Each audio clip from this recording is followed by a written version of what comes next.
The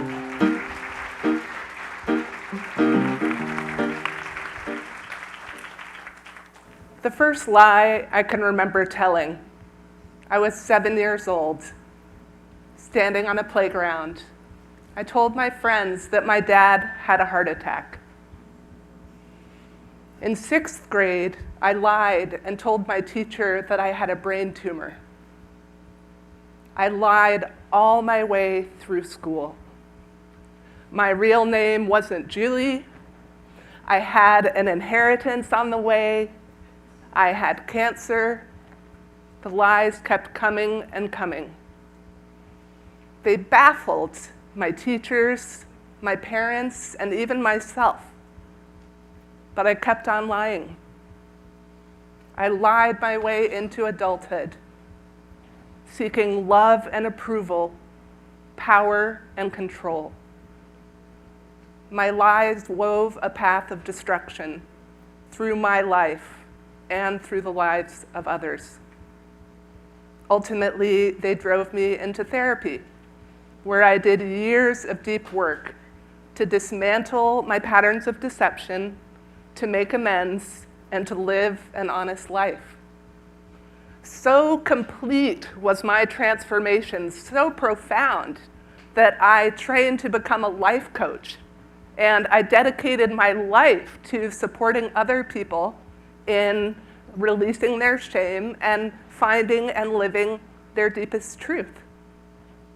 So I became the world's leading expert, one of the world's leading experts on the human shadow, the part of me that had driven me to lie all along. So certainly, I had this lying thing healed. I had it nailed. It was handled. Then I went to see a little show called Dear Evan Hansen. Boy, I walked into that show. I had no idea what it was about. I'd never heard of it. I didn't know anything about Pasek and Paul. The lights came up, and there was Evan, this nerdy, fearful, lonely kid who was just longing to connect and yearning to belong and to be seen and heard and to matter. I watched him lie. My jaw hit the floor. I watched each of his choices. I felt his desperation, his terror, his regret. It was astounding. I saw myself on stage. I saw my own reflection. Watching Evan stand in all of his self-loathing, I leaned out of my seat, rooting for him to recognize his worth and to finally love and forgive himself. And when I did that, something changed inside of me. Something happened. A well of compassion opened up inside of me.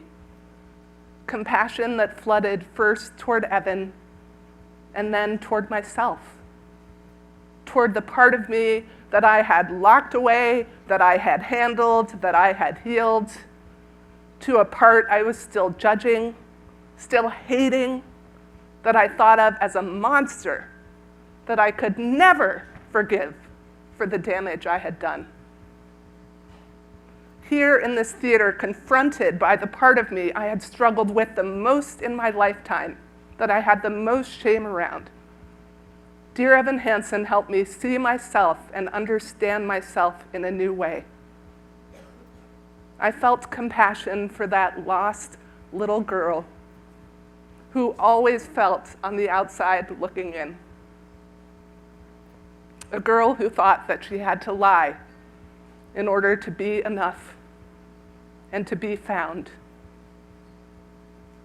The show is deeply personal to me. And what's so extraordinary is that it's equally personal to thousands of other Hansens who see themselves in the show as well. Maybe not in Evan, but in the other characters or in Evan's anxiety. The show makes us feel seen, understood, and known. It's astounding, again, remarkable.